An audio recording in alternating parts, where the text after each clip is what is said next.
বিষ্ণু ঈসা ইসলামের কাছে এক সাহাবী এসে বলল, ইয়া রাসূলুল্লাহ আ'তিনি শাইআন, আপনি আমাকে কিছু দান করেন, আমার কিছুই নাই। বিষ্ণু বললেন, তোমার কিছু নাই? সাহাবী বললেন, ইয়া রাসূলুল্লাহ পরে আমার শুধু দুইটি জিনিস আছে। কয়টা? চিল্লায় বলেন কয়টা? এক হচ্ছে একটা জামা, দুই হচ্ছে পানি খাওয়ার একটা জগ। বিষ্ণু বললেন, এই দুইটাই নিয়ে আস। বিশ্বনবীর কথা শুনে ওই সাহাবী ঘর থেকে জামা নিয়ে আসলেন, পানি খাওয়ার জগ নিয়ে আসলেন।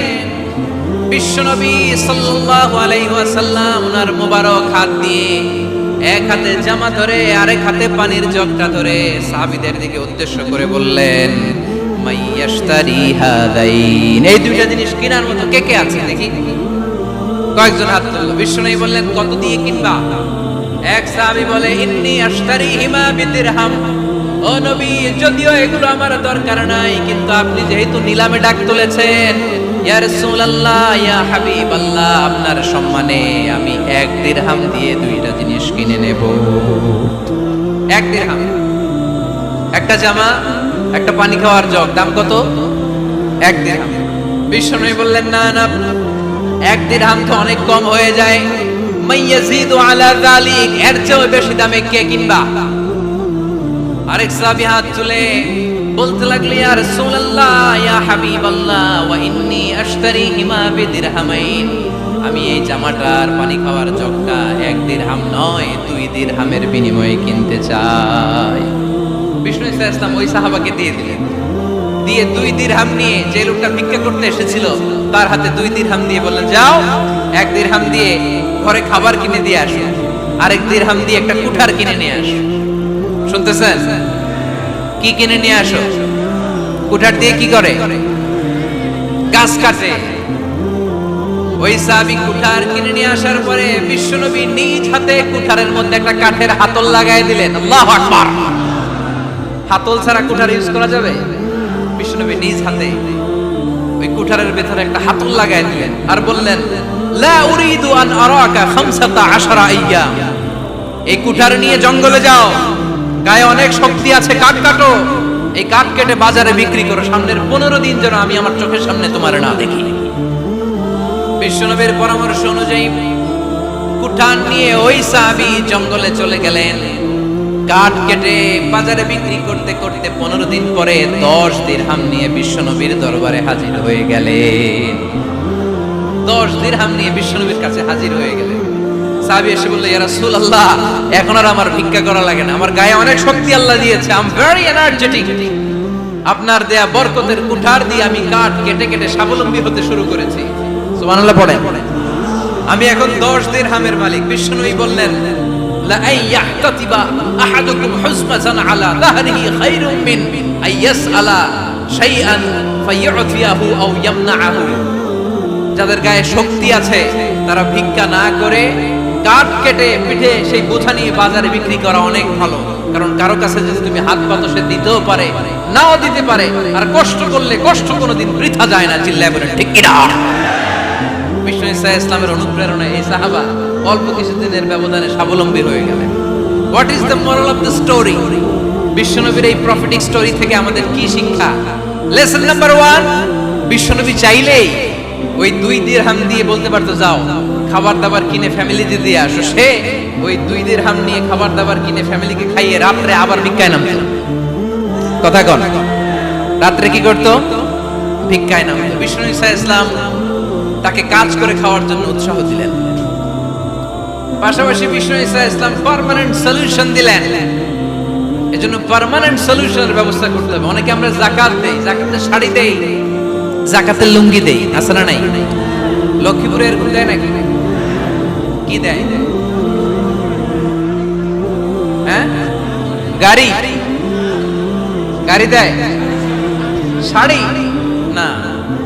যাকাতের শাড়ি, যাকাতের লুঙ্গি বলতে কোনো কথা ইসলামে নাই। এগুলো খুব কম দামি শাড়ি, যাদেরকে এগুলো দেয়া হয় তাদেরকে অপমান করা হয়, ঠিক কি না? আল্লাহ বলেছেন, ওয়ালাকাদ কাররামনা বানি আদম, I have dignified the status of the sons of Adam, আমি আদমের সব সন্তানদেরকে সম্মানিত করেছি। সুবহানাল্লাহ পড়েন। আপনাদের চেয়ে সম্মানিত কেউ আছে?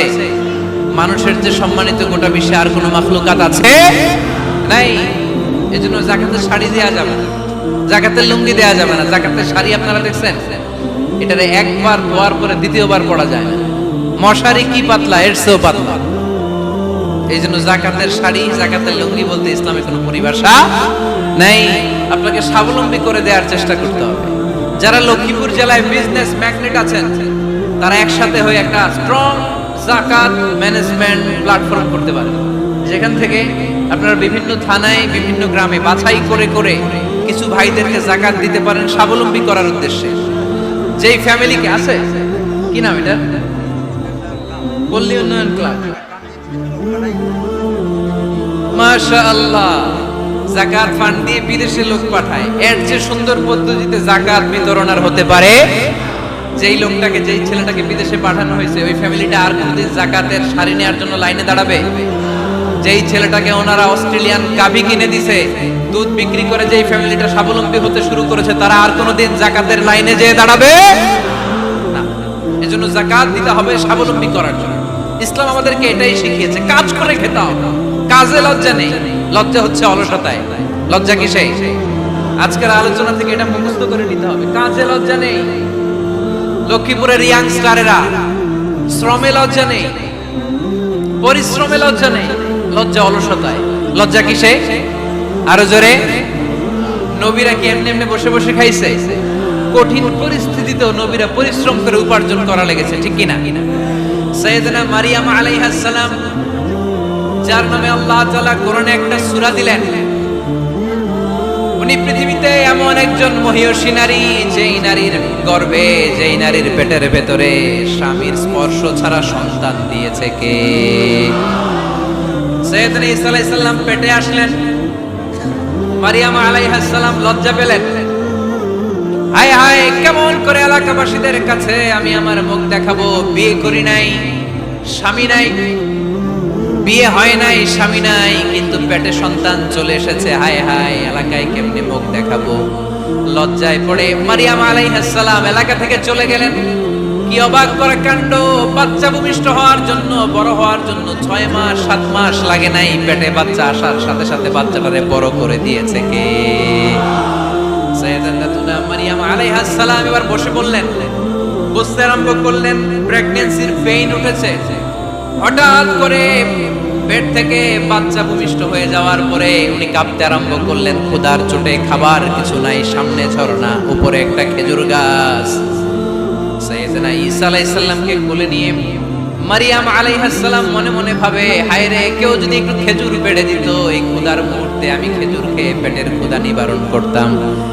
রব্বুল আলামিন মারিয়ামকে উদ্দেশ্য করে আয়াত নাযিল করে দিলেন, ওয়া হুজ্জি ইলাইকি বিজিযিন নাখলাতি তুসাকিত আলাইকি রুতাবান জানিয়া। কোরআন সাক্ষী, হুজ্জি ইলাইকি বিজিযিন নাখলা, এর মানে হচ্ছে মারিয়াম, কেউ পেড়ে দিবে না, একটু কষ্ট করে হাতটা উঁচু করে খেজুরের ডালা ধরে ঝাঁকুনি মারো, টসটসে কাঁচা পাকা খেজুর নিচের দিকে পড়বে, তারপর তুমি তুলে খাবে। সুবহানাল্লাহ পড়েন। আল্লাহ চাইলে অটোমেটিক্যালি কারামাত হিসেবে খেজুরগুলো নিচে ফেলতে পারতেন না? কথা কোন? খেজুরগুলো অটোমেটিক্যালি নিচের দিকে পড়ছে? পড়ে নাই। আল্লাহ শিক্ষা দিয়েছে, যেই পরিস্থিতিতে থাকো না কেন, তোমাকে শ্রম ব্যয় করে, কষ্ট করে তোমার উপার্জন করতে হবে, রিজিকের বন্দোবস্ত করতে হবে। চিল্লায় বলেন ঠিক কিনা?